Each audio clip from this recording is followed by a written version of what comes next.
म सधैँ चाहन्थे सासू आमालाई आमा जस्तै माया गर्न पाऊँ र सासू आमाले पनि मलाई छोरी जस्तै अपनाउनुहोस् भनेर।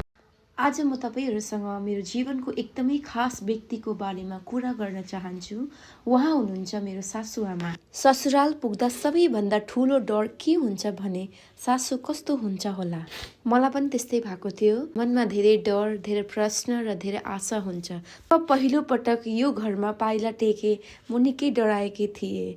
मनमा धेरै डर, धेरै प्रश्न तर उहाँको त्यो मिठो मुस्कान, उहाँले मलाई दिएको माया र आफ्नोपनले मेरो सबै डर एकछिनमै हरायो। उहाँले मलाई सधैँ छोरी झै माया गर्नुहुन्छ। कहिले टाढा राख्नु हुँदैन।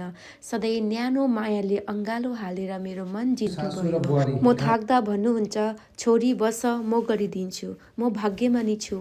मेरो आफ्नै आमा यस संसारमा हुनुहुन्न, तर भगवानले मलाई अर्की आमा दिनुभएको छ, मेरो सासू आमा।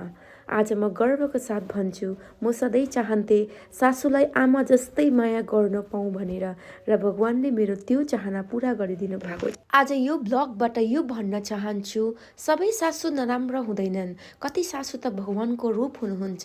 मेरो सासू आमा, तपाईँ मेरो जिन्दगीको सबैभन्दा ठुलो आशीर्वाद हुनुहुन्छ। धन्यवाद मलाई छोरी जस्तै माया गर्नुभएकोमा।